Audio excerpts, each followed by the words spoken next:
Patreons, donators. Thank y'all for being here. We're going to get into this particular topics or a number of topics. I'm going to speak on the latest with Diddy, but I did not want that to be the main topic of tonight's live stream. I wanted to talk about this Baltimore bridge thing. I woke up this morning to this video,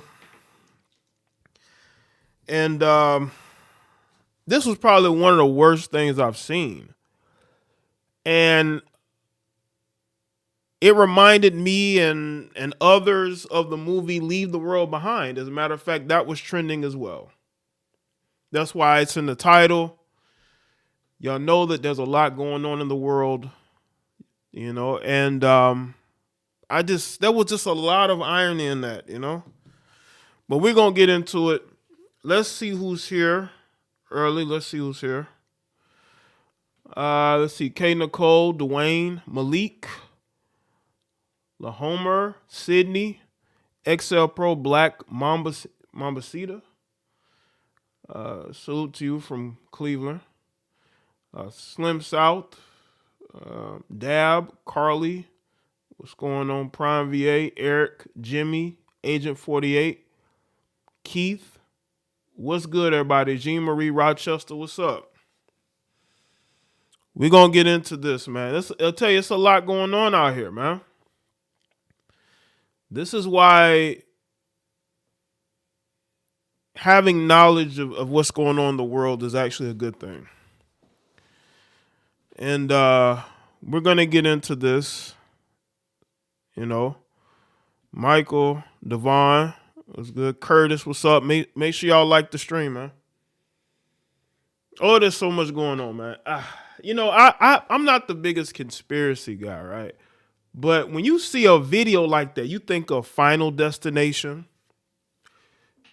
Leave the World Behind, just unexplained things that happen, right? You can't explain it. Like, what is this? What is this? What's good, Helena? We're going to get into Diddy. We're going to get into what's going on with Diddy. I did a video. I posted a stream clip on Diddy, so I didn't feel the need to go live on Diddy, but we have some updates that we're going to get into with Diddy. Prince Green, what's up? But there's just a lot going on, man. And one of the things, so to everybody that's here, one of the things that really annoyed me about this whole Baltimore bridge thing, not the fact that you have people that lost their life, right? That you've seen the collapse of this building. The infrastructure of America is crumbling. The infrastructure of America is crumbling. You know why it's crumbling? It's crumbling because the people who run this country don't care about it. They're too busy trying to run the countries and the economies of other nations. They could care less about what's going on over here.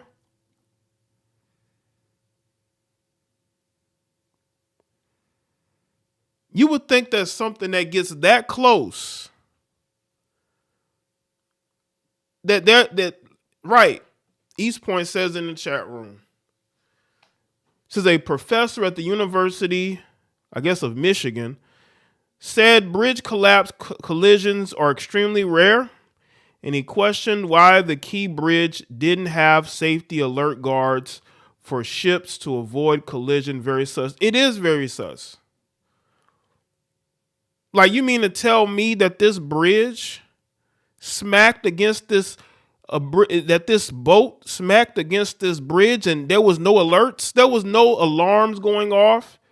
It was as if nothing was really happening until you saw that bridge fall apart. And that basically seemed like most of the bridge fell apart. So what is going on here? Now, y'all saw what happened in Russia, right? In Russia, we had this unfortunate mass shooting incident. Russia caught the majority of people involved, and the majority of those people are said to be from a radical Islamic group, but I believe that they're backed by, intelligence organizations that put that whole thing together. That's what they do. That's their specialty. They get proxies to do the dirty work. while they sit back and blame somebody else. That to me was so surreal, seeing what happened to that bridge. It looked like the building from 9/11 that fell apart before the plane hit it. The building just fell apart before it got hit by the plane. How does a boat hit a bridge and then most of the interior of it collapses like that? Yeah, there were no lights. They said it was like 4 o'clock in the morning, but you still have alarms. There were 6 people who reportedly lost their life. What is going on here? I told you there's a lot of weird things going on. Is it some type of false flag? Why the city of Baltimore? Is it because they do have the harbor? They have the bridge area there. There's a lot of suspect stuff going on, man. And just like with the Diddy situation, the government is here to cover their own ass. They're not here to help the people, protect the people. They're about protecting their own interests. What happened with that bridge is very telling. I know Baltimore is a city that is just not in the best shape, but come on, man. Cars drive on that bridge every day. And this one particular ship hits it and then the thing just falls apart. Yeah, I believe those workers have been they basically said that they have now been deceased.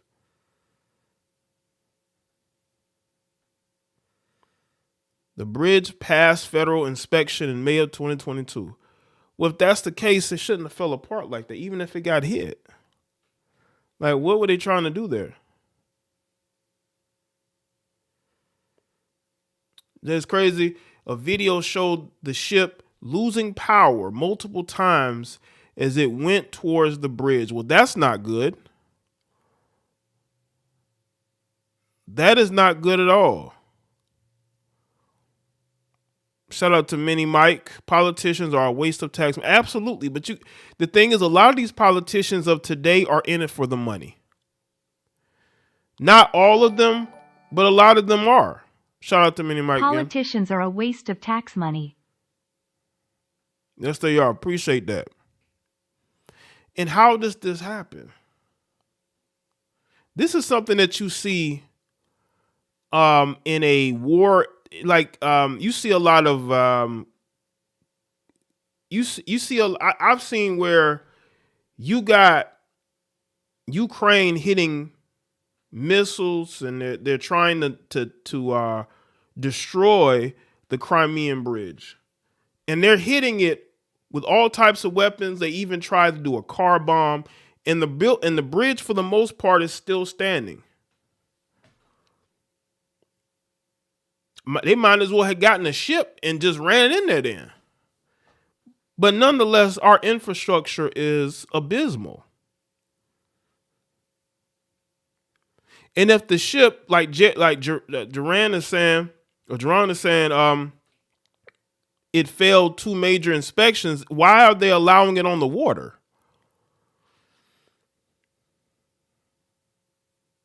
Why are they allowing that ship on the water unless it was done by design? That was some of the most insane. That was the most insane thing I've ever seen. Again, make sure y'all like the stream. Let's get the likes up, please. But another thing that really annoyed me was that you had a bunch of people. You had a lot of these, I won't say a lot. You had a vocal minority of what I like to call internet conservatives. You had a bunch of internet conservatives talking more about the black DEI mayor than they did about the fact that this bridge fell apart and people lost their life. They care more about who the mayor of the city is than the fact that there are people who may have lost their life because they have an agenda to push. And, Hotep Jesus, I believe he may have came up with this phrase. He uses it, so I'm going to assign it to him. He calls it the woke right. Well, you have a bunch of these alt-right or far-right people on social media who are basically race baiters themselves, but in the reverse. And they have become what they hate. They have become what they hate. Who gives a shit who the mayor is? There are people who lost their life. That bridge fell completely apart. There could have been more casualties, but the thing that you want to focus on is the fact that the mayor is a black man. Some of you are really showing your racism. You may not think you are in your own warped mind, but who cares who the mayor is? Okay? Who cares? We have a situation that shouldn't have happened. Now, if you want to question his leadership or certain things, it is what it is. But for you to concern yourself over who the mayor is just shows me how unintelligent a lot of you really are. And you claim to be conservative. You're an internet conservative. You probably never voted for a conservative in your life. That's the problem. And that's why nobody takes you seriously. You're a bunch of Karens. You act like a bunch of conservative Karens. Oh my God, they have a black woman there. Oh, it's a black man there. DEI. What? Nobody was using that term a year ago. You see how terms get created? Do y'all see that? Worry about the things that matter instead of things that don't. I don't care who the mayor is, as long as he wasn't responsible for that failing ship that was on the waters that shouldn't have been. Now, if we find out that he had something to do with why that ship was operating and it shouldn't have, then that's a whole different story. It's crazy. Who cares? Who cares who the mayor is? We have a situation that shouldn't have happened. It shouldn't have happened. And just seeing that video, it's almost like a movie.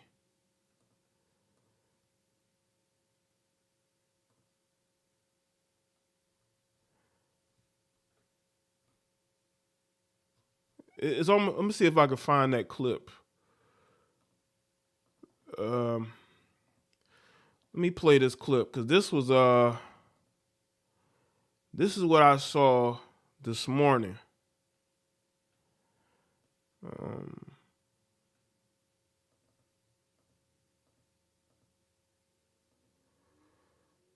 Okay. This is what I tweeted this morning because this is what I woke up to. All right. Let's see.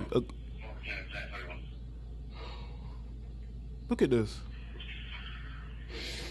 Wow. Unreal. Look at that, man. Look how it just fell apart so easily. Like it was made out of wood, man.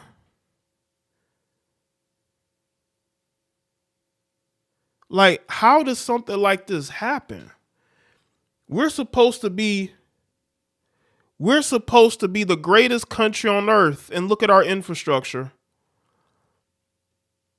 We're supposed to be lecturing other countries, but we are allowing ships on waters that shouldn't be. And look how easily this bridge just fell apart.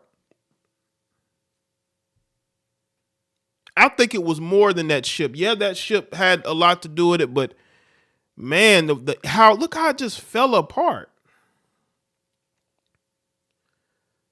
Look how easily it just fell apart.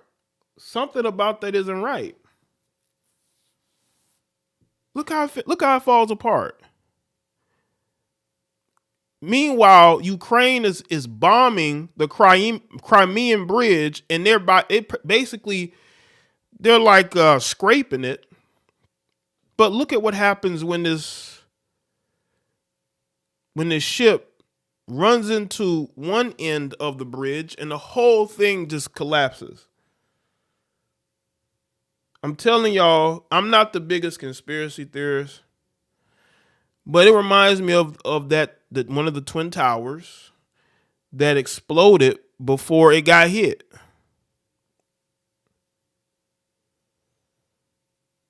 But we are the greatest country on earth, and this is our infrastructure. The driver of the cargo was from Ukraine. Oh, really? Well, that's interesting because, there's some friction between America and Ukraine. I want to say this person may have done it on purpose, but that would be a bad look because look at the groveling, the fact that we've given them money and weapons, But this is this is atrocious. It really is. Look at it. It just fell apart. And y'all gotta understand, people drive on that bridge every day. There were cars, I believe, on the bridge right before the boat hit it.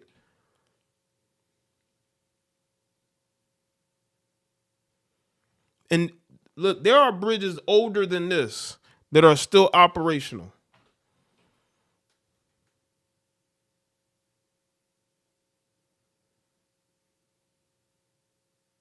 This is crazy, But that's what's going on out here.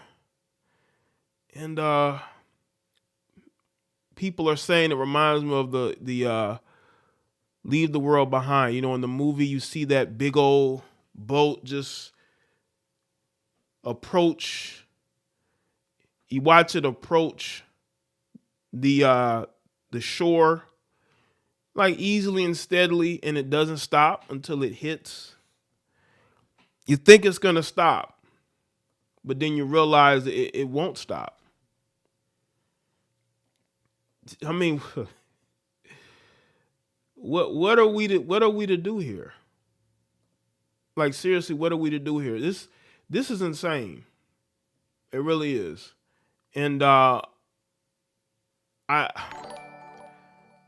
feel bad for the families that may have lost someone. It feels like 2024 will be one of the most terrifying years ever. Yeah, DHP, appreciate it, especially if you got these insane people that want to send U.S. troops over to Europe to fight a war that we shouldn't be fighting in. I think it has the possibility of getting very bad out here. Now I'm going to play this news story. Let's get this news story up here. This morning. Okay, here we go. A stunning bridge collapse at the port of Baltimore. The entire Key Bridge in the harbor. The Francis Scott Key Bridge plunging into the water overnight after it was hit by a cargo container ship. I wanted to know what the bang was. Ship hit the Key Bridge, sinking. The bridge is gone. Holy hell. Video shows smoke coming from the ship before it hit the bridge. The bridge is normally a major artery spanning the Patapsco River, and though the collapse happened in the early morning hours, 1:30 a.m., video shows cars crossing moments before the ship hits. The traffic then paused, but vehicles were still on the bridge as it then crumbled into the water. Fire department and Coast Guard teams rushed to the scene, rescuers searching the water overnight. Still very much in an active search and rescue posture. Our sonar has detected the presence of vehicles submerged in the water. The ship is an almost 950-foot container vessel called Dolly, headed from Baltimore to Sri Lanka. The Synergy Marine Corporation saying it collided with the bridge pillar, and all of its crew members, including the two pilots, have been accounted for. The ship reportedly lost power while in the water. This morning, with the sun rising, search teams continue looking for any survivors in the water as the Baltimore area reels from a major collapse. Tom, we know that there were vehicles in the water, as that official pointed out. The weather is very cold, so if there are survivors who are still in the water, how long can they safely remain in those cold temps? Yeah, 40, 45 degrees in the water, 32 degrees outside right now where we are. We checked with the University of Minnesota Duluth, and they're saying at about 7 minutes, if you're in the water, you start to have exhaustion, and then you may have, if you're lucky, if you've got a flotation device, if you've got the right gear, you might be able to survive for an hour. So we are now several hours, almost 6 hours into this episode. survivability is really potentially very, very challenging. But overhead, helicopters continue to search the water for any signs of survivors. And this is an all-hands-on-deck effort in terms of Baltimore and Maryland state authorities and surrounding counties all sending mass resources into this area, trying to find anybody who might be in the water. Let's talk, Tom, if we could, about this cargo ship itself. Earlier, you and I were on the air. We could not even make out in the dark whether the ship was still afloat. We now see that it is. We've been told by authorities that the crew remains on the ship, including presumably the pilot of this vessel. What is the investigation going to look like now? As I understand it, by law, you have to, if you're traveling these very complex waters of in and around the Baltimore Harbor and the Chesapeake Bay, you have to have a local marine pilot on because it is so complex. Yeah. If we can even roll the video, Tom. In the moments before it hits this structure, this key part of the pylon of the bridge's structure, the ship looks dark. It looks like it's lost power. Somebody brought that up. Somebody brought that up in the chat. They said it looked like they lost power they lost power a couple of different times, and it went dark, as if somebody else was controlling it. Y'all know about the fact that cars can be remotely controlled elsewhere. That's why I'm not a big fan of electric cars. But it can be controlled elsewhere, and that's the theory out there, that you have cars that literally can be controlled elsewhere. That ship looked like it was controlled. If the person that's supposed to be steering everything has no control of it and is losing power, just as soon as it almost hit, it loses power. Something is not right there. You know what I'm saying? Again, make sure y'all like the stream. I sent your video on Instagram, Jay. Okay, Carl.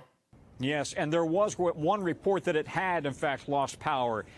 The fire department chief is saying that they will not put people on board that ship until they do a full damage assessment to determine how safe it is. And then they've got to evacuate the crew and determine how seaworthy the vessel is. However, at the moment, it seems to be fine. The NTSB will actually be running the investigation into how this happened. But I must say, the locals here are stunned that this ship would, first of all, crash into one of these pylons. Again, we don't know if they had control of the ship.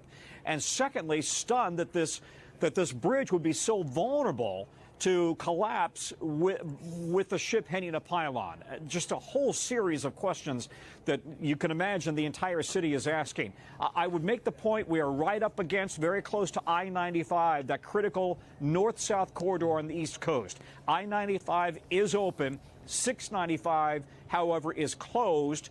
And so if you are planning to come up and down the East Coast, be aware that the area around Baltimore is going to be really, really trying and problematic just in terms of traffic. And the port of Baltimore itself, one of the busiest in the country, is going to be reeling from this and trying to determine how safe it is to move ship traffic in and out. Yeah. Live pictures out of Baltimore as the sun's coming up, Tom. The Francis Scott Key Bridge perhaps totally collapsed this morning, a mile-and-a-half thoroughfare right around Baltimore City.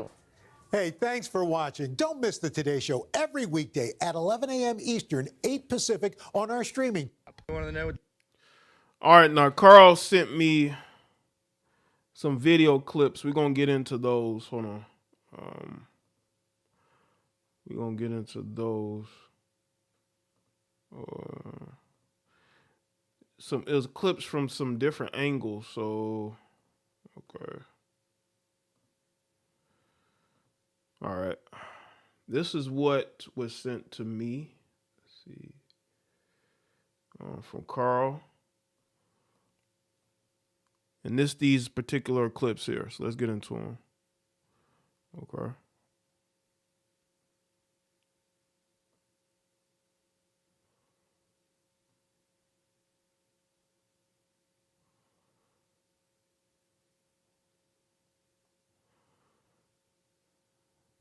And this is another one. That's the one we just saw. And this is the other one. Other one here. Okay, does it play? Is it going to play? No, I don't want to play. Okay, here we go. Doesn't have any sound, people.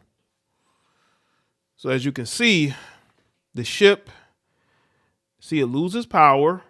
I don't know if y'all can see it, but that's what it says. It says loses power. And it just rams right into it. Recovery. I guess they're trying to steer away. Thick smoke. Second power loss. Recovery, because it's like it's trying to steer a little bit, and then too late as it goes right into bam. Everything falls apart.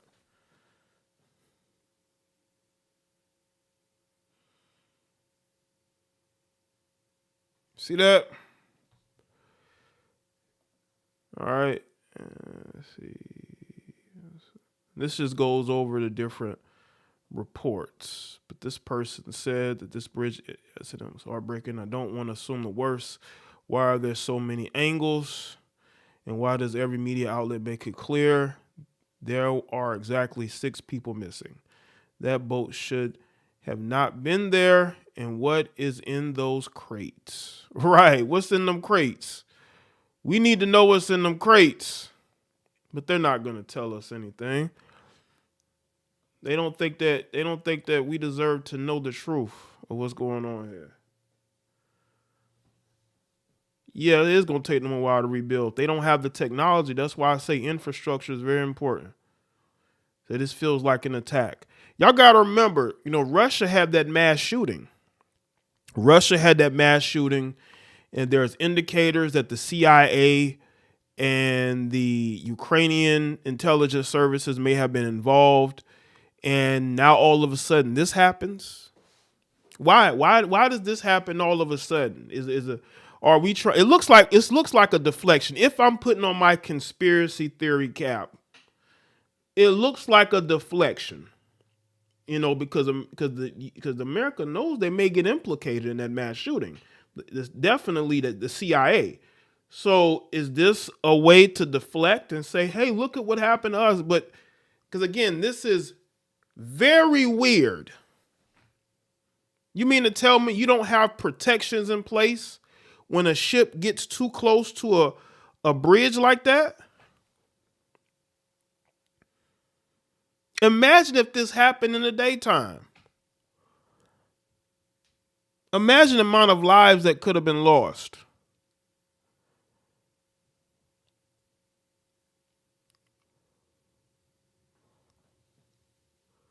We have a lot of old bridges. So a lot of bridges in this country that are old. Y'all gotta understand, we haven't fixed a lot of infrastructure in this country. We don't fix infrastructure. A lot of the stuff that's here has been here for a long time. A lot of the stuff infrastructure-wise have been here for a long time. We have just built other things on top of it. We don't even replace the old things. We just fix it up. We don't replace it. We just fix it up or we build over it. Or around it. We build around it. We won't even try to fix any of this aging infrastructure to reinforce bridges. That looked like a very minimalist bridge. I mean,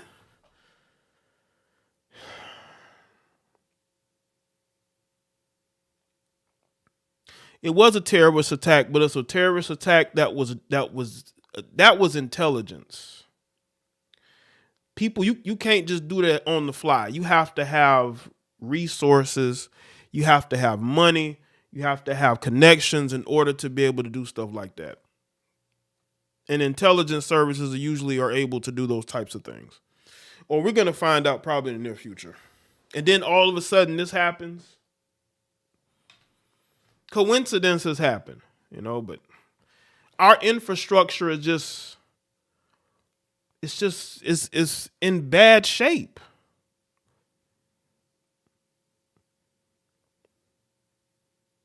It's in bad shape. And again, we're sending all this money overseas.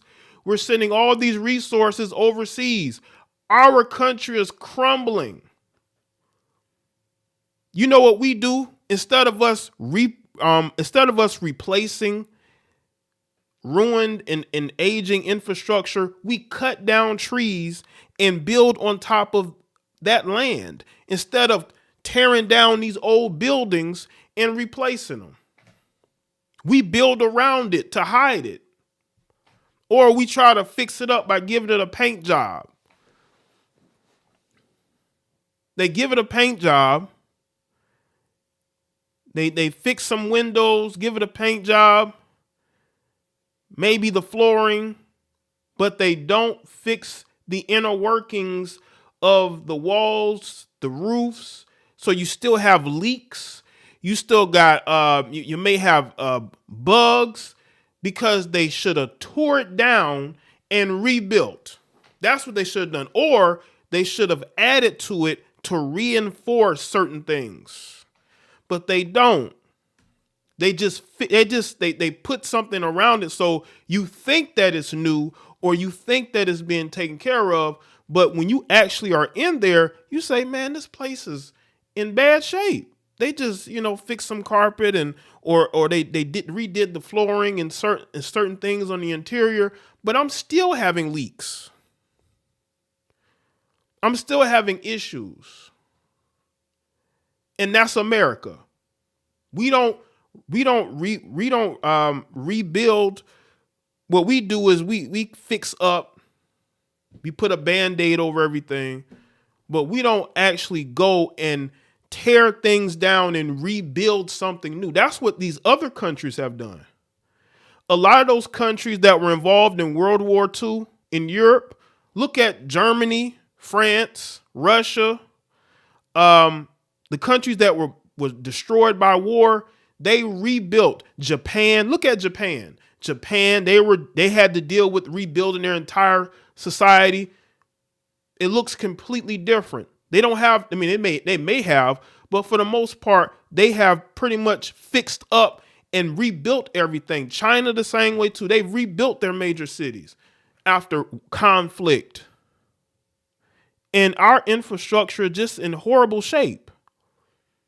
I could see a scenario where, okay, this ship hits that side of the bridge. It may cause some damage, but it took the whole bridge without little to no effort. I know it's a ship that weighs a ton, but still, if you have a strong reinforced bridge, it's not going to do as much damage as that did to that. Yeah, they patch up and they don't rebuild nothing. They just patch it up to make it look like, it's worth that it works. But in reality, it doesn't. We so busy sending money to other countries instead of addressing the issues that we have here. I saw the trailer for the new Planet of the Apes movie. And you could see how what was a human society is buried underneath trees. And I'm telling you right now, a lot of areas in this country are buried underneath, not underneath trees, buried underneath like grass and like branches from like big trees. I'm saying it's like the land has reclaimed the areas. And the people who run this country are just milking it dry and not giving a damn about it.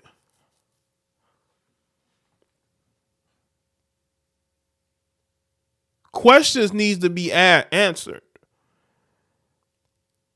Thank you, Stephen. Questions need to be answered. Absolutely. Now, let's get into Diddy. Diddy, there's some updates in regards to Diddy. We're going to get into those. Where is it? Where is it?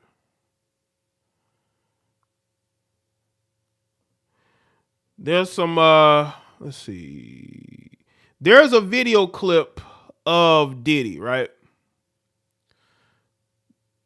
There's a video clip of Diddy at this event, and I believe this. Now I could be wrong. I could be corrected sometime in it, after I speak on this. But he was at an event, and it looks like this was before his homes got raided. Okay. Again, make sure y'all like the stream. This is a video clip of Diddy right before his homes were raided. So we're going to get into this video clip here. What they're saying was before. He was at a Hollywood party the night before.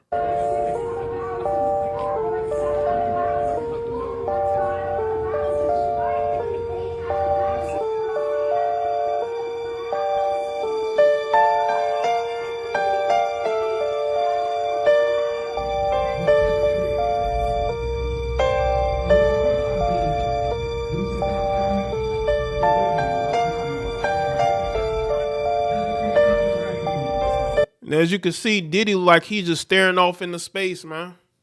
Like he got a lot on his mind. Like he has a lot on his mind. And he's just staring off into space like,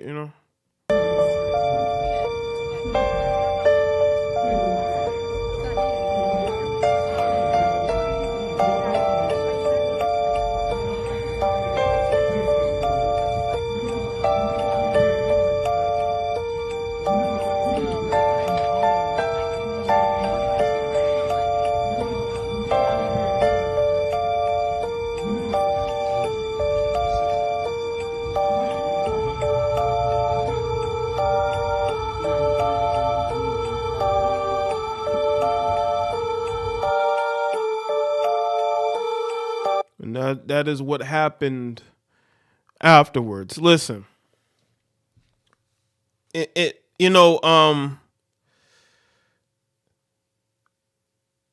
want people to understand that, he's been in the entertainment industry for a very long time.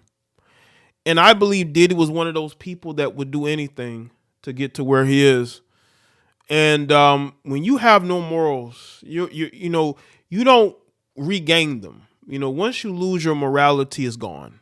And I think that's what happened with Diddy. I think he lost his morality, and it caused him to continue behaviors that he shouldn't have continued.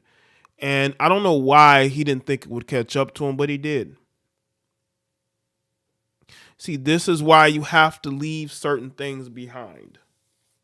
You have to, they say, leave the world behind. Well, Diddy should have left the bullshit behind, because now he's in a situation where he can't get out of. His money's not going to buy him out of it. His connections, because nobody's standing up for Diddy. Nobody is standing up for Diddy. Nobody.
You say he pissed off a lot of billionaires off.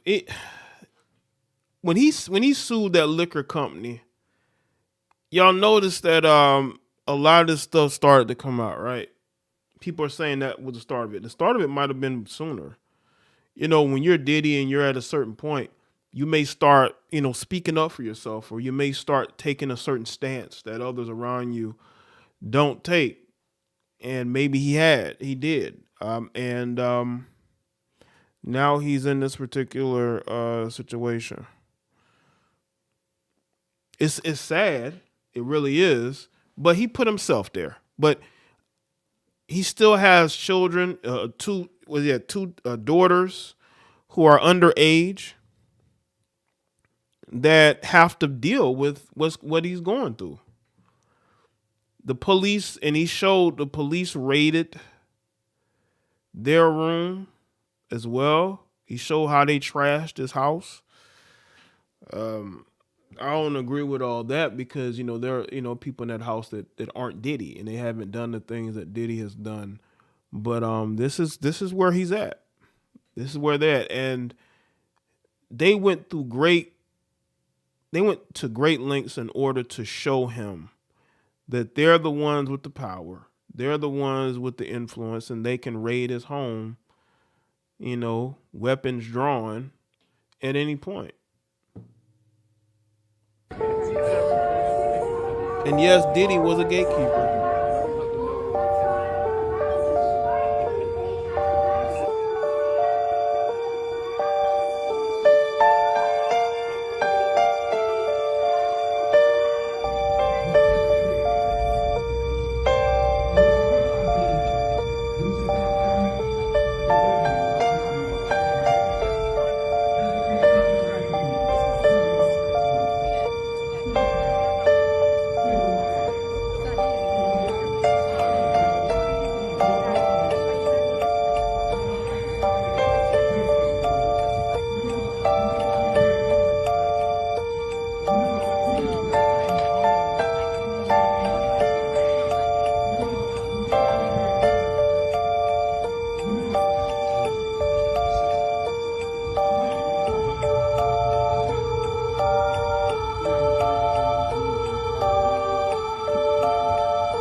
Somebody in the chat says it sounds like horror music. Because this is a horror show. It's a horrible story. Then unfortunately for Diddy is going to have a horrible ending. I really do believe that. He also has a baby as well. It might have a horrible ending. And 100% this was because of him. Nobody else. Nobody else is to blame here. Diddy has to blame himself. Because ultimately, he is responsible for what he has done. He's responsible for it. So, I wanted to play that. Let's see what other updates. Yeah, Flav didn't acknowledge him. Okay, let's get to this drug mule. Like, what is going on here? All right. Diddy.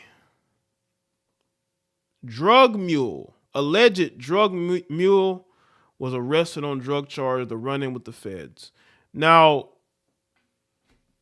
he must have been with Diddy when Diddy got caught.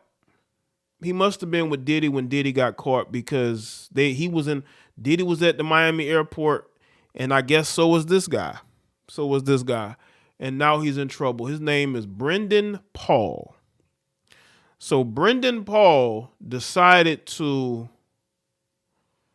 be a drug mule for Diddy. Let's get into this story. This is from TMZ. Diddy's alleged mule, as described in a recent lawsuit, was arrested Monday while Diddy and his crew were stopped by federal law enforcement agents.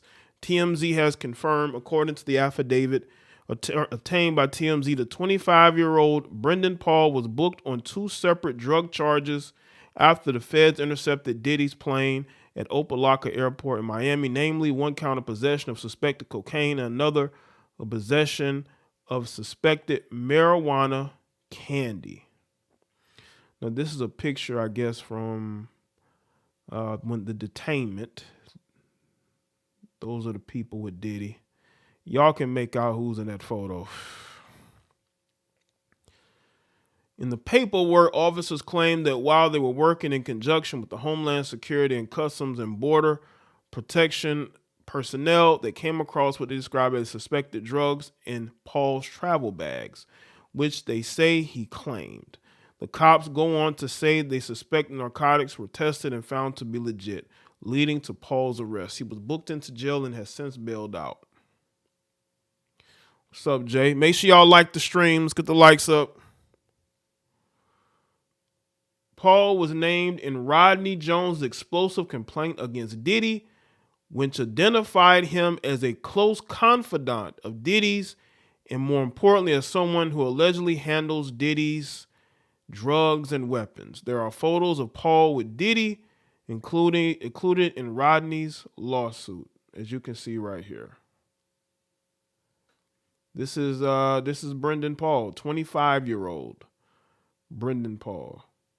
I guess he handles everything. Because I guess, if you have a weapon or drugs on you, just give it to the white guy. And they're not going to check him. Nah, they're going to check him too. Because he's around a bunch of you Negroes. So, of course, he's gonna get checked too. And see what he has on him. But the fact that he said that this guy is Diddy's close confidant, 25 years old, close confidant. There is no evidence thus far that the drugs allegedly found on Paul were in any way connected to Diddy. Diddy has previously denied all of Rodney's salacious claims. So they're saying that Diddy may not even know that the dude had that stuff on him. Listen, I don't know if I believe that, why do you have this 25-year-old guy around you? Unless he's working for you in some capacity. Now, does he work for your label, your films company? Even though we ain't seen a Bad Boys film ever, does he work for one of your businesses? Is he like a personal assistant? Like, what's going on there? Something, I don't know.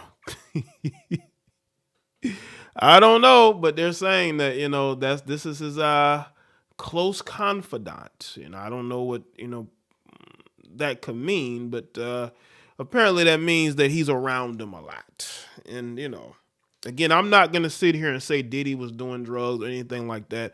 I don't know. But the fact that he took accountability for why he had the stuff and then he bailed out, maybe Diddy bailed him out. It just seems like, I don't know, man. It just seemed like a complete mess. And a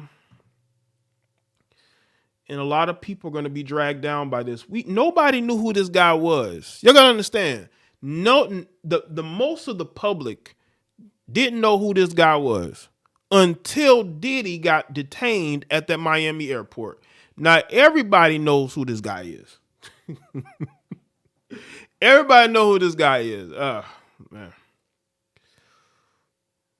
Diddy got some very interesting people around him. I would definitely say that. Okay, let's get to what 50 Cent had to say. We're going to get into Jay-Z territory. Jay-Z, you about to be in this too, bro. Let's get into Jay-Z, the Jay-Z connection. Now, Jay-Z is viral on social media right now due to what 50 Cent had to say. I went to 50 Cent's Instagram, and I saw that he took down the post about Diddy, maybe because he feels like he's already gotten his, he's gotten his laughs in. But he's posted a couple of different things about Jay. Like, he went right to Jay. And I want y'all to understand something about 50. 50 has had issues with Jay for a very long time, and he hasn't forgotten that. And obviously things must not have changed because he's on Jay-Z's helmet. And he's basically saying, hey, Jay, why are you not, out there supporting your homeboy, a guy that you're at numerous parties with, numerous get-togethers. You're at numerous get-togethers. And by the way, let's listen to what Cat Williams have to say about those get-togethers. Now, I've had to turn down $50 million 4 times. 4 times. Just to protect my integrity and that virgin hole I was telling you about. Right. Because P. Diddy be wanting to party. And you gotta tell him no. You got to tell him no. I did. I did. See, I got the receipts for everything I'm telling you. That's why I can say them so freely. Can I need another one? You here, get your number. Thank you, sir. You got to tell him no, but Jay never told him no.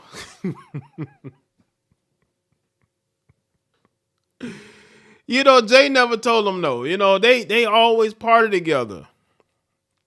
They party together.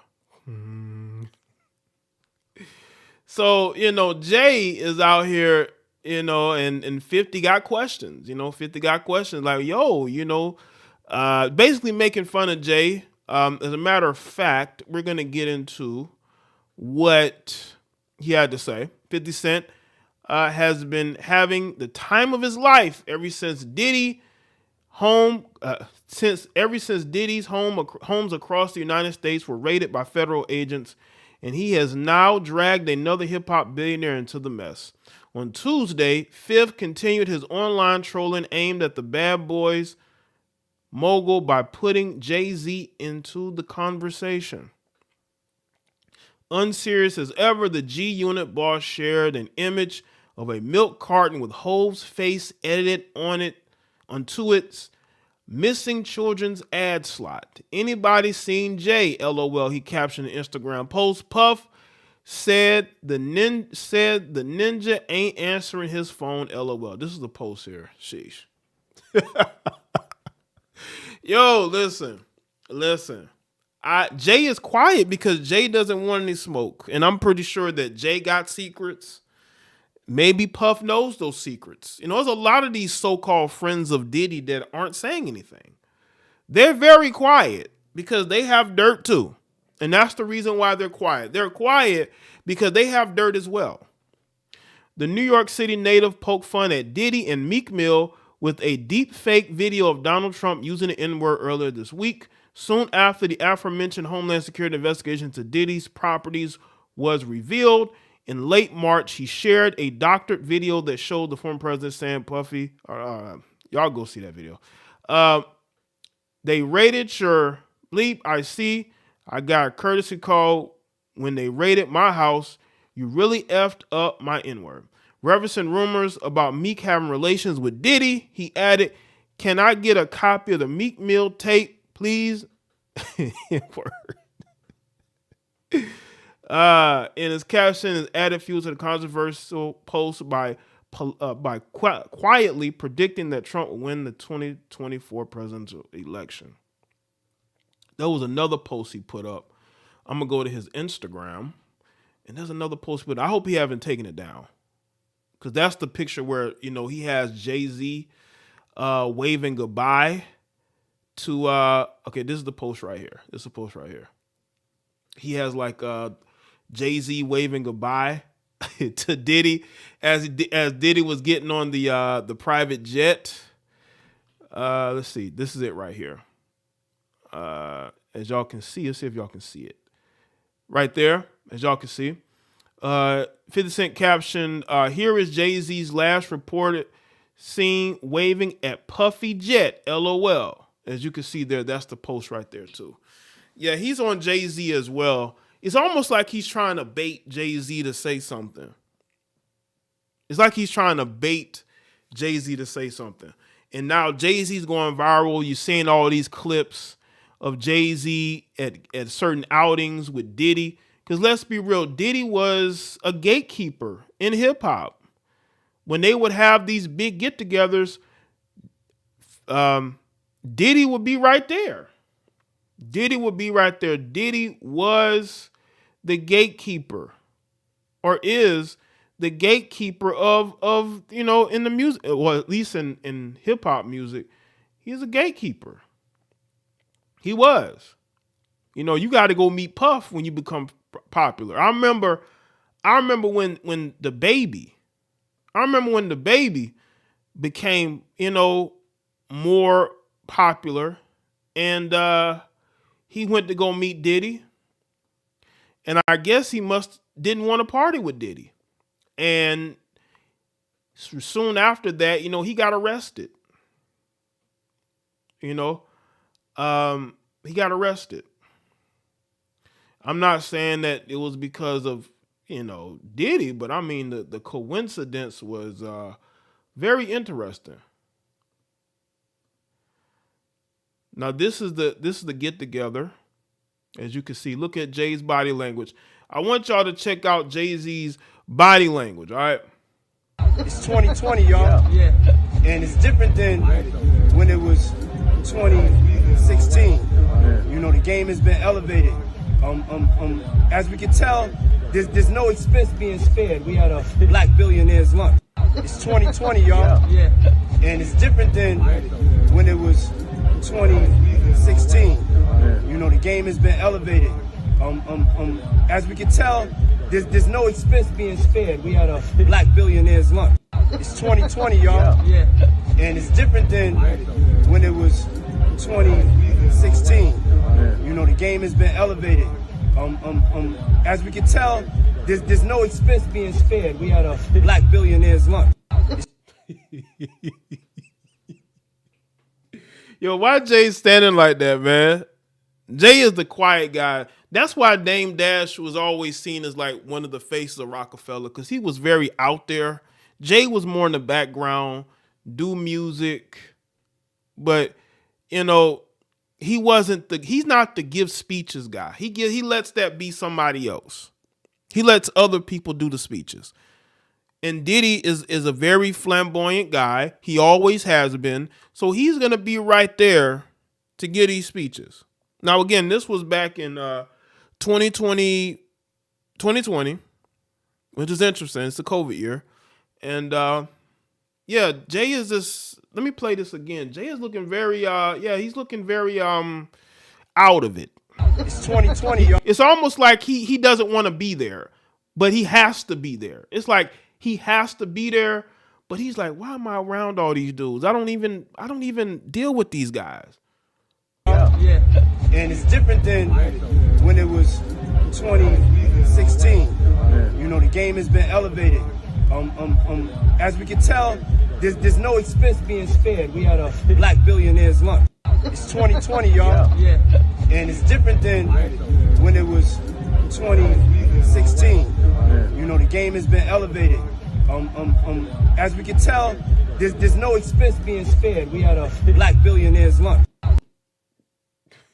Black Billionaires Lunch.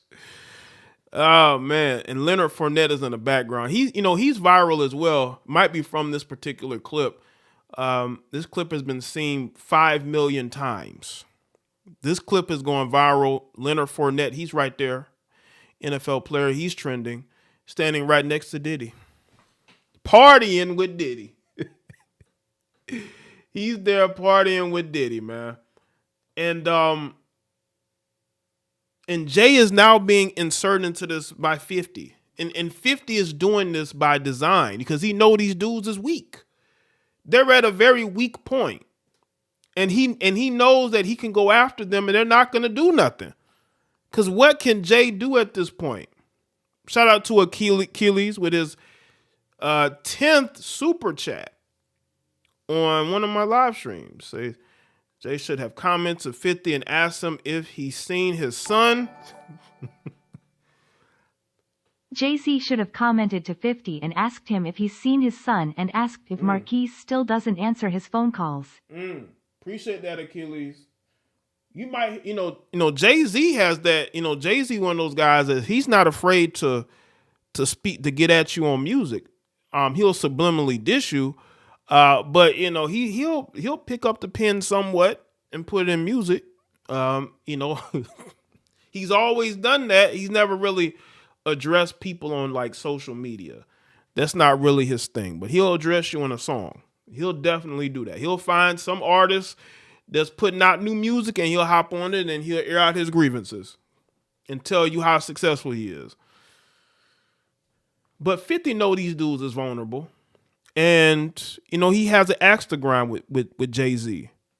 He had an axe to grind. He's always had an axe to grind with Diddy. And because Diddy is such a degenerate, reportedly, Diddy did a lot of his own self-destruction himself. No one could do damage to Diddy that Diddy didn't do to himself.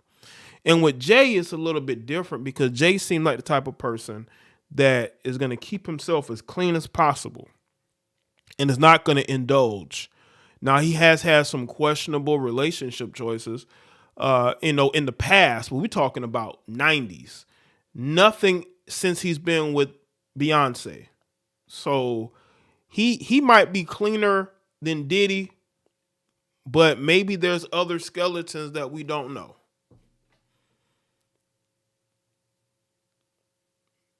So he's not going to, again, Jay-Z's not going to respond on social media. Jay-Z is going to respond musically. He'll hop on a random song and he'll air his grievances. That's how he usually does it.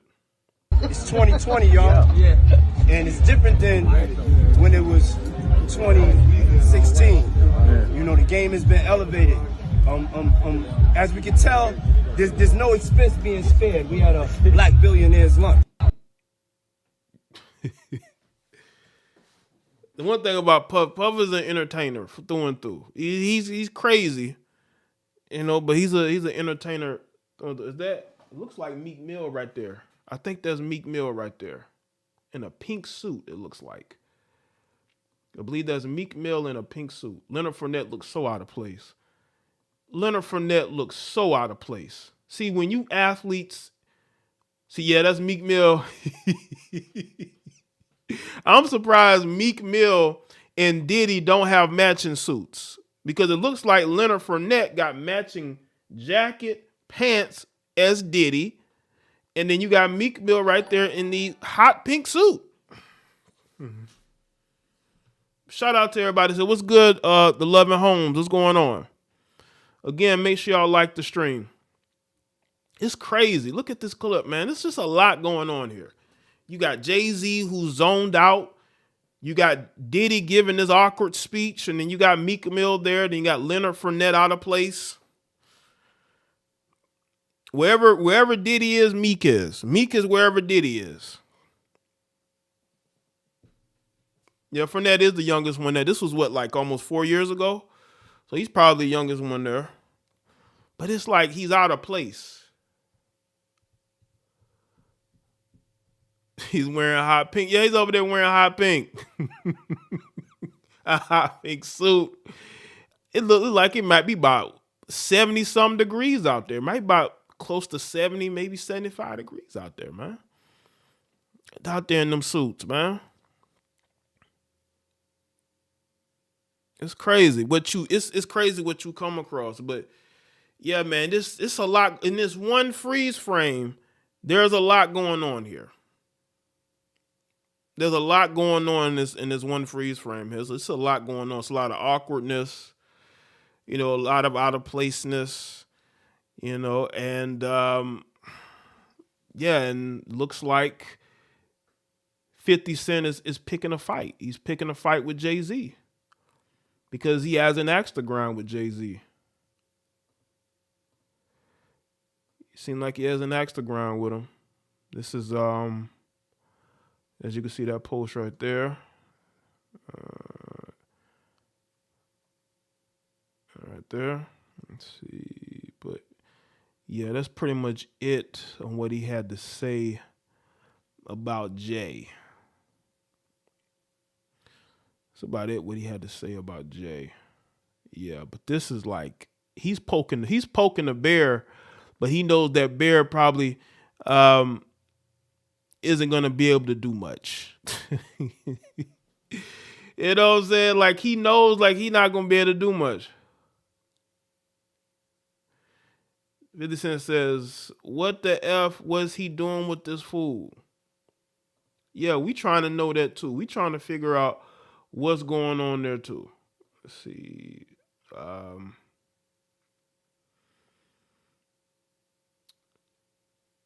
here late at night. I live right next to him. He do too much. It be like bust. Sean Combs neighbor claimed Diddy Like brings big minors ass to his bus. house by the bus. You see all type of shit hop out. Especially at nighttime, like around 3 o'clock in the morning. It gets wild. I'm his neighbor. When my basketball go over there, I just let it be because I don't want him out on the door. He said if the basketball goes over there, he just let it be. Oh, man. He said when my basketball go over there, I just let it be. LOL shit. Y'all see how this shit is so much comedy. This shit is hilarious.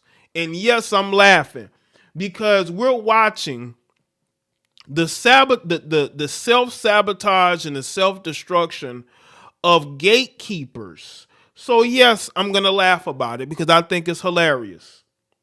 Diddy do it. This is going to break records when this drops. GLG Green Light Gang, you know the vibe. So they're coming out with a Diddy Do It documentary. Is this going to go to Netflix? Are we talking Amazon? Where is this documentary going? Because when they do drop this, I will definitely do a review. I will definitely do a review. Diddy do it.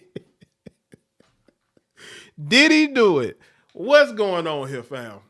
Diddy do it. Diddy do it. Probably so.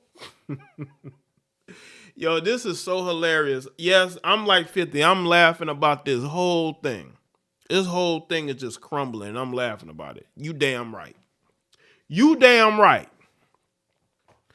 Because people have been saying these things about Diddy for years and nobody wanted to believe it. And then y'all can see from this promotional poster, there's a picture of Tupac. Right here, there's a Polaroid picture of Tupac, and these are files. And these are pictures of him, and these are files. So I can definitely see this being #1 on Netflix. A Tubi TV miniseries.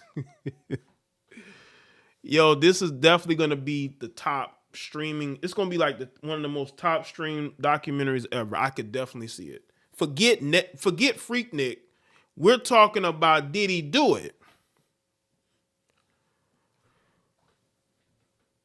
They need to do a part 1, a part 2, a part 3, because the last part of the documentary might be Diddy in handcuffs. That last part might be Diddy in handcuffs. Might be Diddy in handcuffs. Shout out to Achilles again. Says, to be honest, I hope 50 gets embarrassed by someone in the music industry. I can't stand that mofo. To be honest, I hope 50 Cent gets embarrassed by someone in the music industry. I can't stand that mofo after he said that Eminem is a rapper that does black music better than black people. Yeah, I don't agree with that. Appreciate that, Achilles. Eminem does not do rap music better, black music better. Eminem peaked in the early 2000s. After the early 2000s, I haven't cared about anything Eminem has done musically. Eminem got cooked by Mariah Carey, an R&B singer, on Obsessed. Let me see. No, hold on. Let's see. That song actually lives rent-free in my mind.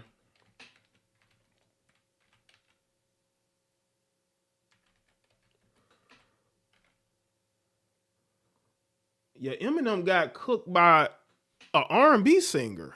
He got cooked by Mariah Carey. No, sir. No. He does not do black music, but he peaked in the early 2000s. To me, Eminem peaked creatively and musically in the early 2000s. I haven't checked for anything Eminem has done ever since. You know what I'm saying? Yeah, he got cooked by Mariah Carey. I don't want to hear that. Mariah Carey clowned the shit out of him. Like, come on, he ain't never recovered from that. Eminem never recovered from getting destroyed by Mariah Carey. Not only did she make a song about him, but she made a video mocking the guy. Like, that's why Mariah Carey one of the GOATs, man. Because she was able to creatively go at somebody in her own way. Yeah, Eminem had like a good 4-year run. That's about it. I don't even know what he's done since 2013. He's not turned 13, 2003. I don't know what he's done since then. That whole Eminem thing is annoying to me because I'm like, I haven't listened to this guy in over 10, 15 years. Like, why are people acting like he's this great? No. Yeah, he got destroyed by Mariah, man. He never recovered from that. But so.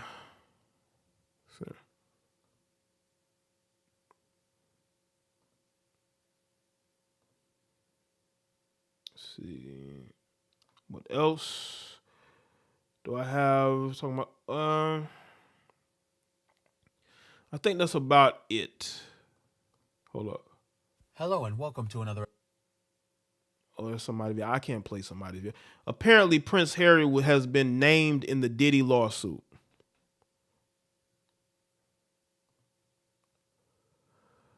Let's see. Hold on. I got some other.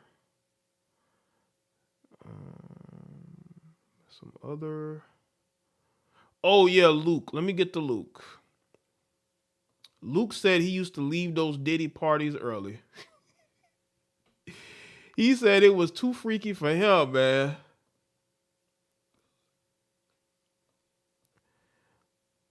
Y'all see that? Uncle Luke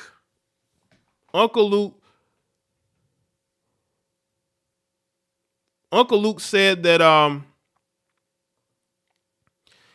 he would leave those Diddy parties early. He said he not sticking around for no Diddy party. According to About the X, it says Uncle Luke is one of the hip hop's premier party starters, but even Diddy was too much for the Two Live Crew legend.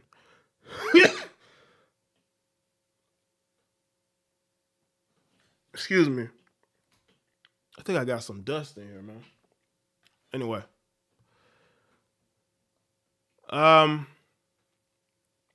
Let's see.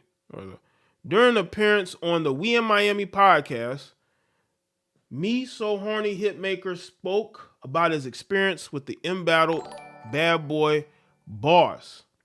Shout out to Jay, Achilles. if you weren't a tough person, I'd say you need to take this back because if it goes viral, those Eminem stans are coming for you. Man, I'm not afraid of none of those. Listen, the majority of Eminem fans are usually either black people that grew up in the suburbs that they weren't into gangster rap or trap music, but they were into Eminem. And you also have the white people that ride for him. The majority of the white people that were on my channel years ago, they're not here no more. Okay. Those white people have left the building. They're not here, so I don't have to worry about it. But facts are facts. What music have y'all heard from Eminem since 2003 that y'all can say, damn, that's good? Like I listen to it to this day. Anyway,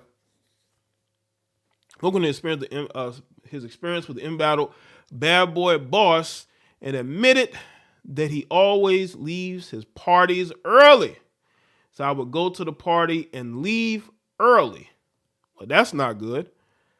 He said when asked if he had ever partied with Puff, he says, I'm sorry.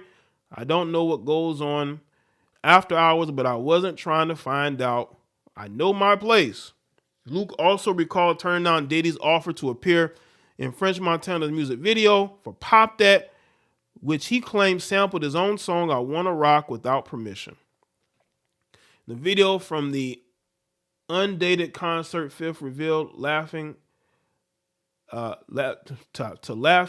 to the laughing audience why he doesn't go to Puffy parties. Listen, I don't doubt that Luke wouldn't go there because again, he has a reputation. They know Diddy's a weird guy. A lot of them knew he was. I believe they warned him. I think a lot of people warned Luke about Diddy. And they say, listen, man, that guy's weird. You don't want to be at his party at a certain time. You need to go. You know, you got to be out of there because, man, it gets crazy in there. Shout out to Devon. Michael J. White said the same thing about Cuba Gooding Jr. Oh, really? Yeah, Cuba's a huge weirdo. I seen Cuba Gooding Jr. at some award show years ago. He went on stage and he kissed this other white actor on the lips. So I knew right then and there that guy was a fruitcake. I knew he was a fruitcake. And hearing what was going on with him and the guy that is suing Diddy, that don't surprise me at all. It really doesn't. Because I look at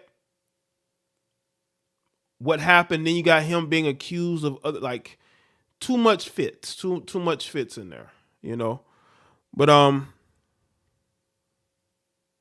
shout out to everybody that's here. Let's see.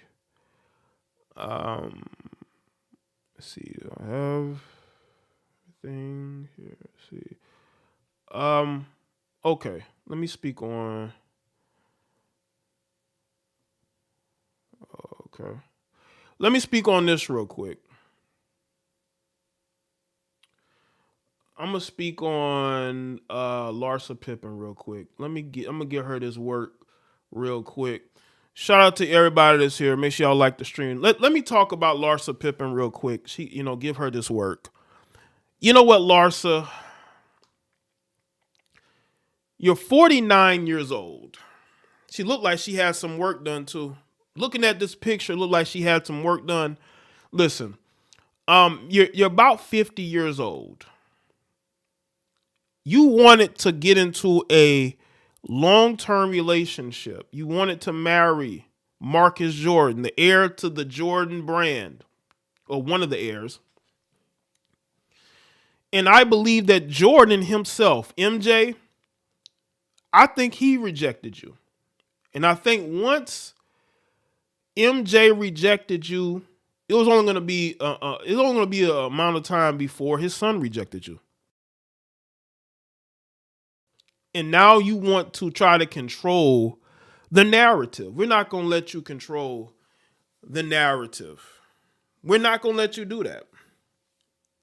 You got rejected by that family, and you're out here trying to paint this narrative like, oh, well, he's not the guy for you. You're 49. Like, what exactly are you looking for? This is my problem with Western women. A lot of you Western women, y'all get into your 40s and 50s and you trying to act like a city girl. It's a little too late for that.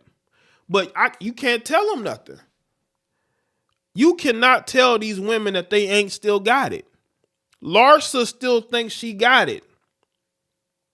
So because she thinks she still got it, she believes that she can leave Marcus and go find her another guy. Too many listen, the dating market is oversaturated with a lot of you 40, 50 something year old women trying to be city girls. And the problem is, and why you won't find what you're looking for, I could see a scenario where she ends up back with Scotty. Because Scotty's one of those dudes that, he feels like Larsa's the best he can do. And that's sad. It really is. It's sad that a man like Scotty feels like Larsa's the best he can do. But I do think that if she wanted him back, he would get back with her. A lot of you men, a lot of these guys, because, Scotty's an older gentleman. A lot of guys in his age range think like that. They are willing to take back a woman who openly cheated on them. This woman was staying at Future's house while her children and Scotty lived somewhere else in the same city. This woman was shacked up at Future's house. And she tried to make it seem like her and Future were like besties. No, he was screwing you, and he was making music mocking Scotty about it. He was mocking Scotty for what he was doing with you. But Scotty took her back. Because Scotty thinks that she's the best he can do. And a lot of those guys do, man. A lot of those boomer Gen X guys are just, it's sad. These guys think that that's these women can just do whatever and they will let these women come back to with open arms. What kind of message does that send to your sons? A woman can do them any kind of way and you just take them back? I don't care if the woman is the mother of my children or not. You got to have some pride. If you got smoke for Michael Jordan, you can have smoke for Larsa, because Larsa was dating Michael's son while you're beefing with him. What's good, B-Fierce?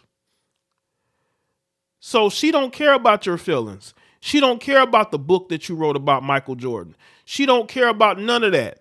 She has openly embarrassed you over and over again. Larsa is opening up about her split from Marcus Jordan.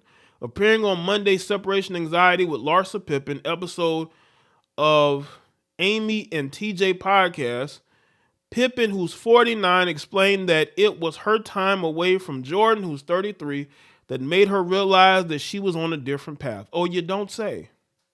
I just wrapped shooting the show and spent time away from him and everyone else, the Real Housewives of Miami star said. I was there for 2 weeks, and it just kind of gave me clarity when I was alone. And I think when you're alone, you kind of really either miss the person or realize maybe you're not the guy for her.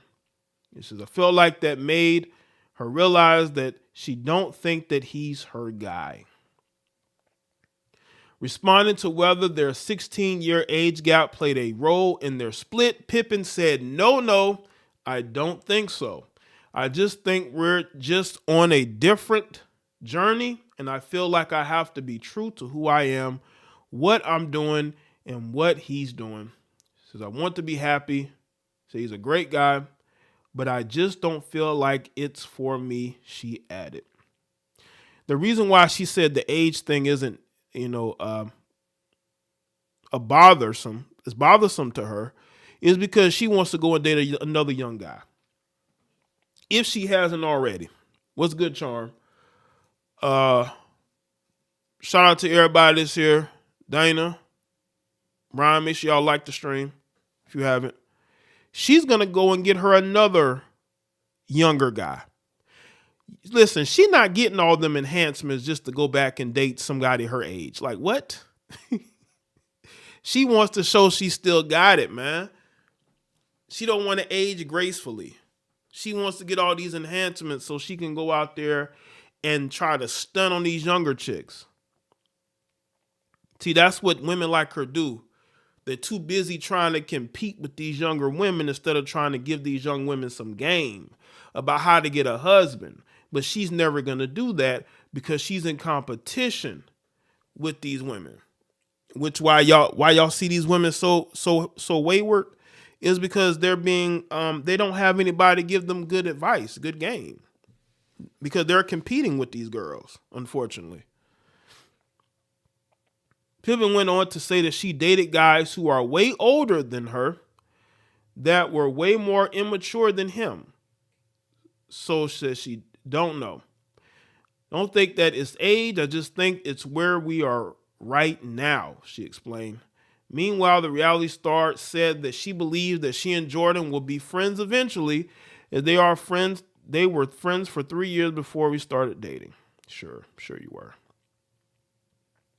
Speaking on whether she believes she viewed as a villain, Pippen said, whoever the bigger star is. So, for instance, said when her ex and her broke up, whoever the bigger star is, people think you must have done something wrong to leave him. I mean, you did. You openly cheated. I mean, do y'all not see the delusion? You openly cheated on a guy. We all saw it. Nobody just said, we're going to make her the villain. I mean, you were at Future's house taking selfies in his backyard. Says, I'm like, no, it's not that. We just grew apart, she added. And I think sometimes people, it's so much easier to hate on a woman. Earlier last week, people confirmed that Pippen and Jordan ended their relationship 1 month after getting back together. They're moving in different directions, a source told People at the time, adding that it was amicable. Meanwhile, Pippen and Jordan initially separated in February earlier this year. I had already spoke on that. That's why I didn't make a video. I'm speaking on it now because, she's making it seem like she still got options like that. No, you don't. Would not be shocked that we see you with Scotty within the next year or two. Listen, this is the problem. Too many of these older women are stuck trying to compete with younger women. And they're getting all these enhancements. They're dating younger men, not because they genuinely want a relationship, because they're trying to compete with these younger women. And they need to understand that especially with Marcus Jordan, you were not accepted, one, because you were the ex-wife of Jordan's teammate. How do you think that relationship was going to work?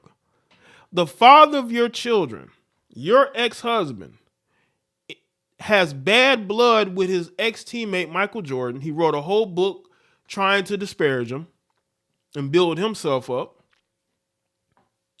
And you go and you start dating Michael Jordan's son.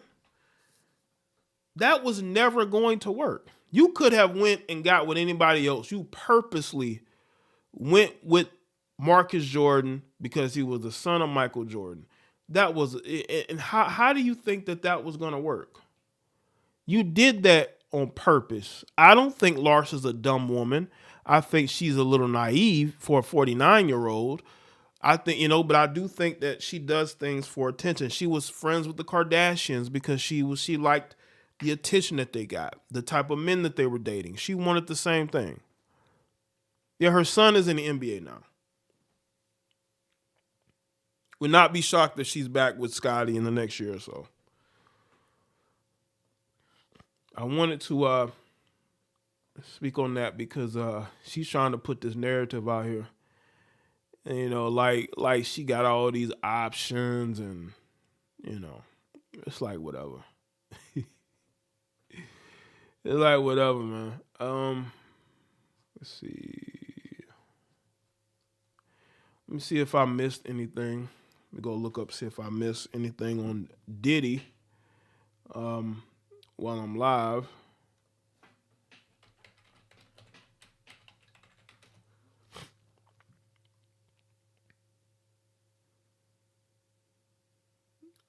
Make sure I haven't missed anything.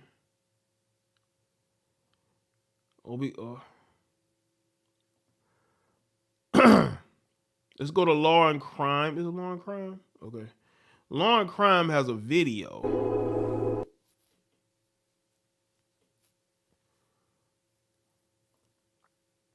About to see something on the level of Epstein, Weinstein to the power of 10. From members of the royal family to Grammy and Academy Award winners, we're breaking down all the A-list celebrities named in court docs against P. Diddy, along with some startling accusations. First of all, that entire filing was just gasp-worthy. I'm not seeing a scenario where he can escape liability, criminal liability. He's been known for years as a renowned rapper, producer, and label executive who goes by the names P. Diddy, Puff Daddy, or his legal name, Sean Combs. Whatever name you want to call him, he's no stranger to legal troubles. Just this week, both Diddy's homes in Miami. Yo, that was Meek Mill, man. Whatever name you want to call him. That's not Diddy. That's Meek Mill. Yo, that's Meek Mill. Okay. He's no stranger to legal troubles. Just this week, both Diddy's homes in Miami and Los Angeles were raided by Homeland Security. According to former prosecutor Melba Pearson, they're likely looking for some specific evidence. The feds are doing raids at 3 different homes of P. Diddy, including his homes in California, in Florida, and in New York. And what I think they're looking for are videos. So basically, P. Diddy had a habit, allegedly, based on told to us through the filings by Cassie Ventura. They have all said that he had a habit of liking to video either him abusing other people or forcing other people to abuse each other for his pleasure, and would record all of that. So I think those are some of the things that the feds are looking for. I think they're looking for other types of evidence to corroborate the statements that were made by Little Rod, by Cassie Ventura, and the other people have come forward saying that he did abuse them. So they're looking for corroborating evidence and basically the building blocks to put together what will end up being a massive criminal case. So far, Diddy hasn't been arrested, but he has already faced his fair share of legal issues. Last year, Diddy's ex-girlfriend, Cassandra Ventura, who you probably know as singer Cassie, accused him of sex trafficking and sexual slavery. She alleged that Diddy raped her and beat her so severely that she was bruised. Cassie also alleged Diddy made her have sex with prostitutes and recorded it on video. She also says he forced her to carry a gun. Cassie sued him under New York's Adult Survivors Act and settled with Diddy outside of court just one day after the suit was filed. Joy Dickerson-Neal also filed suit against Diddy under the Adult Survivors Act, accusing him of drugging and sexually assaulting her back in 1991 when she was a college student at Syracuse University. Diddy was slammed with yet another lawsuit last month, this time brought on by music producer Rodney Jones, also known as Lil Rod. The 73-page lawsuit lays out dozens of allegations against Diddy, including that he forced Lil Rod to hire prostitutes and have sex with them. The court doc also claims Diddy himself assaulted Lil Rod, but that's not the only bombshell allegations revealed in the detailed documents. Lil Rod doesn't shy away from publicly naming other celebrities he says assaulted him. I don't know that Cuba Gooding Jr. is going to escape from that one. Let's start with the allegations against Academy Award-winning actor Cuba Gooding Jr. Lil Rod alleges Diddy was, quote, grooming him to pass him off to his friends. This fear became reality when Mr. Combs introduced Mr. Jones to Cuba Gooding Jr. when they were on Mr. Combs' yacht. There's actually photos of their interaction together too, which are laid out in those court documents. In the first pic, you see Diddy and Cuba talking with Diddy's arms on Cuba's. In the next pic, Cuba has his arm around Lil Rod and is smirking. Court docs go on to state, quote, Cuba Gooding Jr. began touching, groping, and fondling Mr. Jones's legs, his inner thighs near his groin, the small of his back near his buttocks, and his shoulders. He rejected his advances, and Mr. Gooding Jr. did not stop until Mr. Jones forcibly pushed him away. In the last couple of years, there were allegations against him for sexual assault. So now we have those prior allegations, and now we see him tied to this case as allegedly trying to, assault a Lil Rod, assault others. Back in 2019, Cuba was booked on misdemeanor charges of forcible touching and sexual abuse after he allegedly groped a woman in Times Square. By the next year, 3 women had come forward accusing him of non-consensual sexual touching. He eventually reached a deal with prosecutors that required 6 months of counseling but no jail time. I'm getting the feeling where there's smoke, there's fire, right? Because now we have 2 different instances where you're accused of the same type of behavior, years apart. I think there's something there. And I don't know that Cuba Gooding Jr. is going to escape from that one, because he already saw definitely people moving away from him within Hollywood circles and other circles once those first sexual assault allegations came out. So at this point, I don't think he's going to get away with it a second time. Is it possible that he could face charges based on these allegations that were brought forward by Lil Rod? It is possible as well. Again, we've got the statute of limitations issue to deal with. So depending on the time frame of when this happened is, again, the Adult Survivors Act, which was the vehicle where many of these lawsuits came out, many of these civil suits came out, there was a finite amount of time for those suits to be filed. Time frame is going to be very, very important. What witnesses come forward, because again, this may not be a situation where DNA may be at play. This may be more of a situation of, hey, yes, I was there and I recall, Cuba Gooding Jr., putting his hands on Lil Rod, or I recall certain aspects. So it's going to be a very witness-intensive type of case. And the question is, will the witnesses be willing to come forward? Yeah, listen. When I saw Cuba Gooding Jr. years ago kiss that white man on that award stage in the UK, there might be a video of it. Cuba runs on stage to kiss this guy. That told me everything I need to know about Cuba. And the fact that he hangs around Diddy lets me know that he loves going to party with Diddy. And Diddy be having fresh meat up in there. Diddy be having fresh meat up at them parties. And again, Cuba's been in the industry, since the early 90s? Lil Rod's lawsuit also publicly named another celebrity linked to Diddy. Jennifer Lopez. From the standpoint of the names of the celebrities that were tied to this, the fact that Jennifer Lopez was tied to this back when she was involved in or party to a shooting at a nightclub when she was dating Diddy, and is now alleged to have brought the gun with her to the scene and gave it to Diddy, and that's how the shooting occurred. Lil Rod's team brings up J-Lo when establishing Diddy's history, writing his, quote, RICO enterprise has existed for at least 20 years, dating back to the 1999 nightclub shooting in NYC, when Mr. Combs required his then-girlfriend Jennifer Lopez to transport his illegal firearm into the NYC nightclub. The court docs allege Diddy forced his then-artist Shine to assume responsibility for the shooting of several individuals. All this happened back on December 27, 1999, when a fight broke out at a nightclub.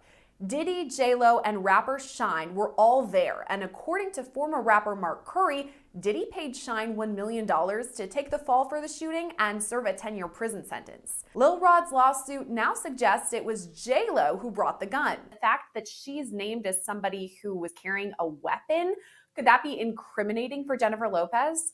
It can be, but with a huge caveat, right? If I'm not mistaken, that shooting did not result in a death. I know that somebody was harmed, but I don't believe anyone was killed. Because of that, you have the statute of limitations to deal with, which is basically a prolonged amount of a certain amount of time that a prosecutor has to be able to bring charges against someone. And it varies from state to state, but the one thing is consistent is that there is no statute of limitations on murder.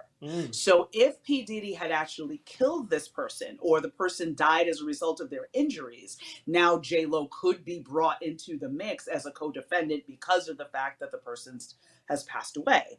But if the person is alive, and maybe they had serious injuries or whatever the case may be, statute of limitations would run, and it is highly likely at this juncture that statute of limitations have expired, therefore she does not have any criminal liability.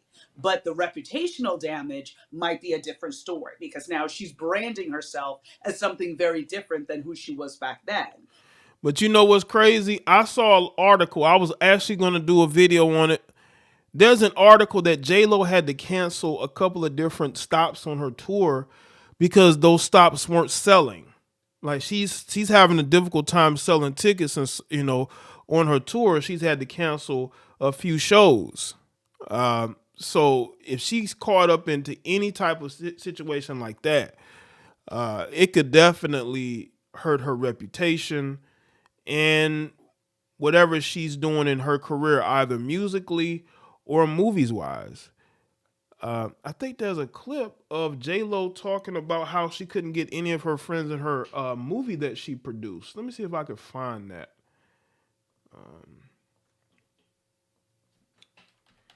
J-Lo movie.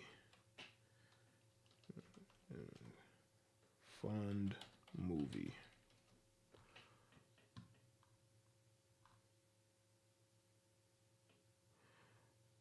Let's see.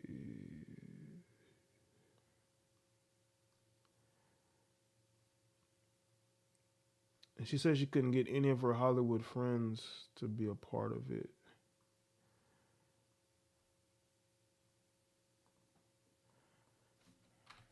Famous friends.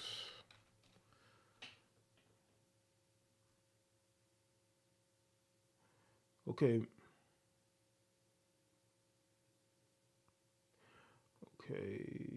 These stars all turned down. Okay. Let me see if I can put this article up, because there's an article on this. Hold on. They're saying that they all curved J-Lo.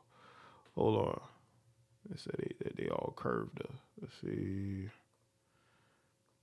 Let me put this up real quick. I'm gonna pause this and I'm gonna go back to it, but I want to talk about this. Says it turns out these A-listers all turned down the chances to star in J-Lo's wild new film. J-Lo's new musical rom-com visual album, Delete Applicable. We're still trying to get our heads around exactly what it is she gifted the world, has been dominating the pop culture conversation for the past few weeks thanks to the OTT performances. Let's see. And as star-studded as the project ended up being, Jane Fonda, Post Malone, of course, Ben Affleck, all put in appearances over the 65-minute running time. It turns out that Let's Get Loud singer originally eyed even more stars to join the project in the new documentary, The Greatest Love Story Never Told. Jen admits she struggled to sign up names to appear in her film for a number of reasons. One scene sees a producer telling J-Lo that Taylor Swift had turned her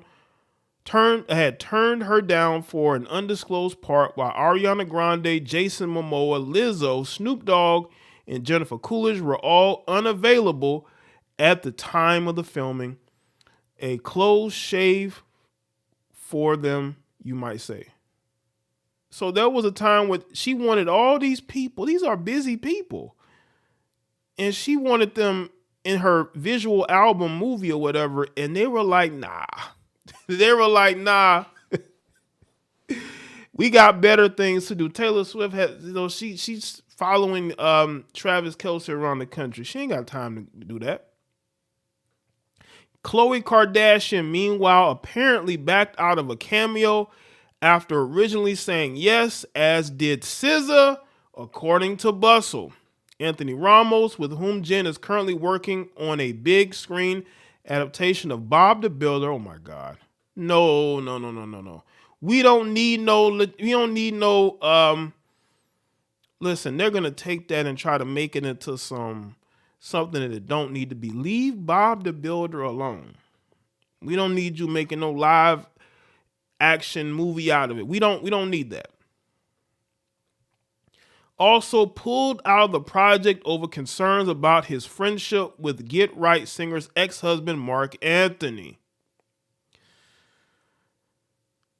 Most of the celebrity cameos in This Is Me now center around so-called zodiacal console, with 12 different stars portraying star signs, including talk show host Trevor Noah, podcaster Jay Shetty, screen legend Jennifer Lewis, and all-around icon Keke Palmer. I guess that's the best she could do, Lord. But I just want to speak on that real quick. You know what I'm saying? It's not going all good for J-Lo. It seemed like people are already sort of backing away. But Keke Palmer is an all-around icon. Back then, she was very much Jenny from the block. She was, dating a variety of hip hop artists. She was very much in that world. Now she's married to Ben Affleck. She's trying to, portray herself in a different manner. So now her past is going to come back to haunt her, and we don't know what that's going to mean for her future in terms of movie deals, music deals, or anything like that. So I think for her, it might be more reputational damage than criminal liability. Pearson says it's possible Jennifer Lopez could file some sort of defamation suit, but it's not likely. She could, but at the end of the day, when it comes to defamation and those types of cases, truth is an absolute defense.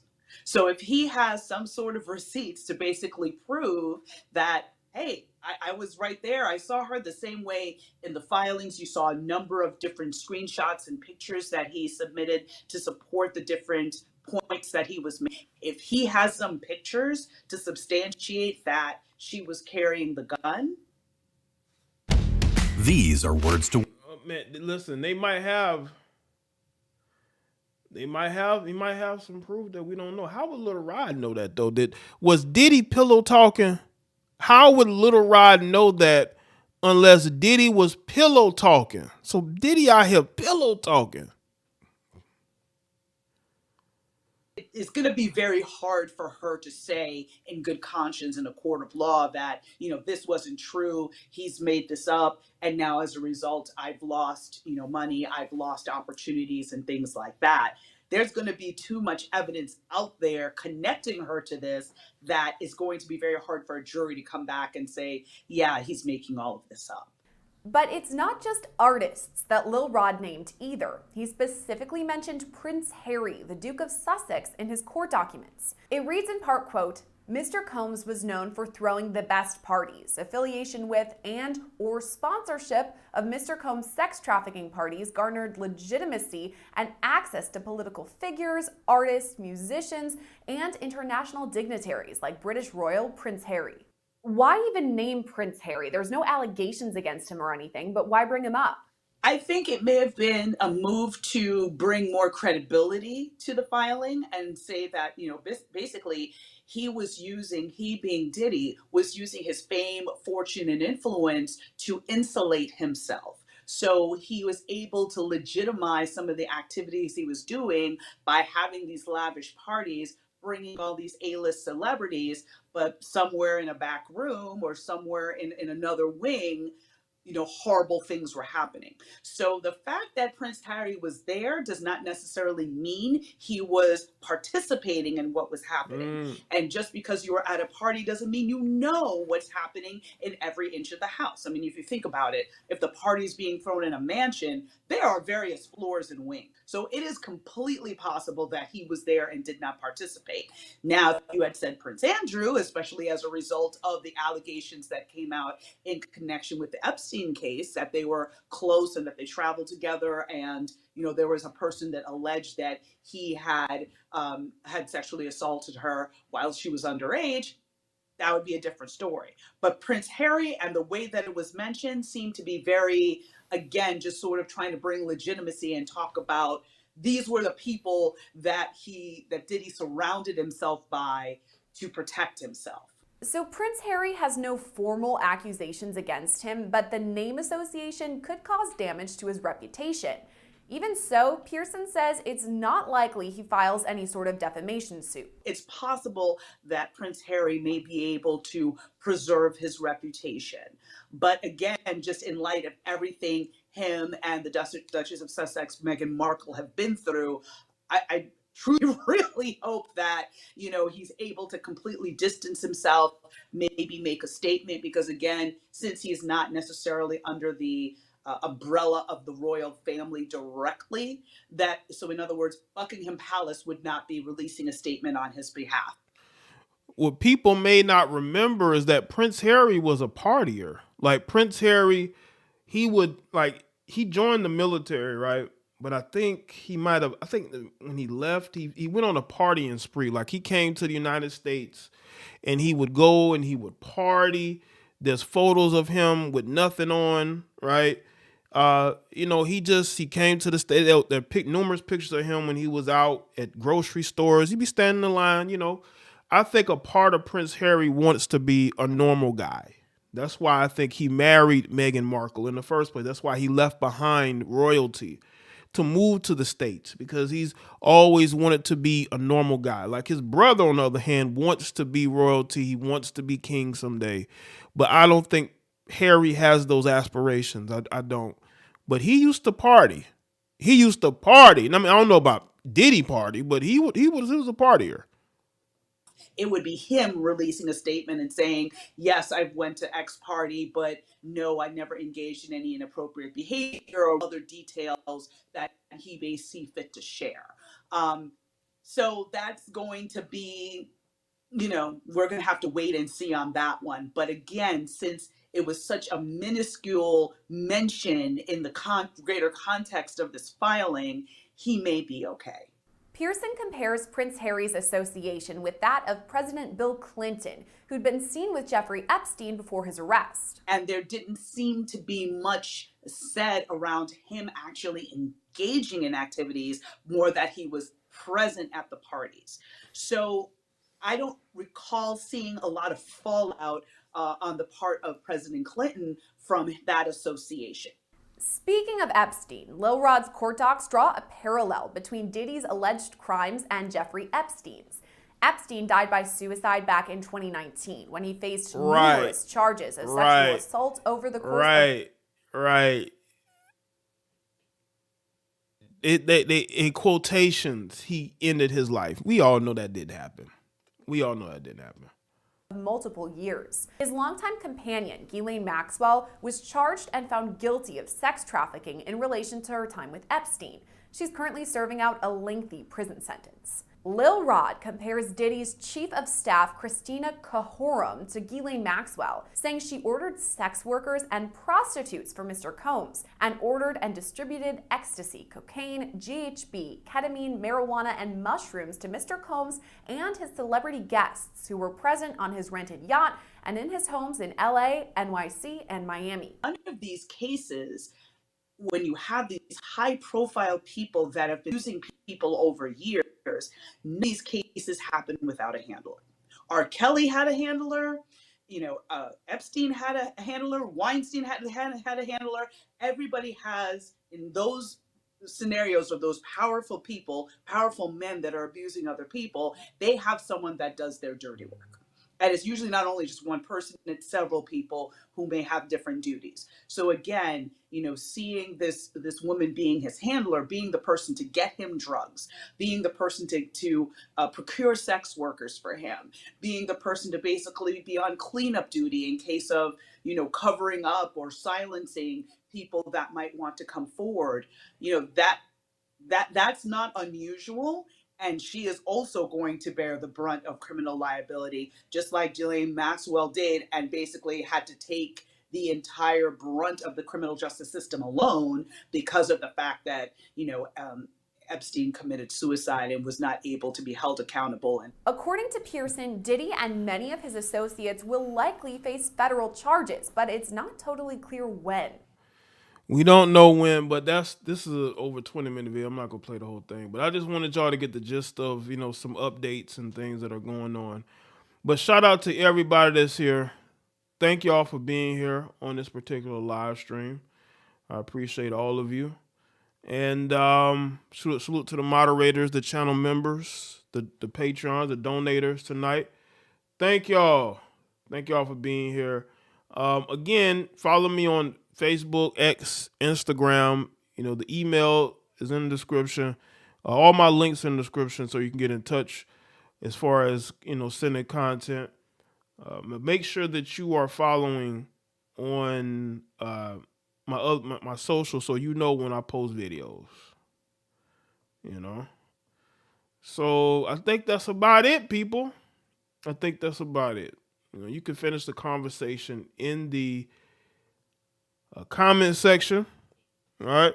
And I'll see y'all on the next one. Y'all take care. Have a great rest of your night. All right.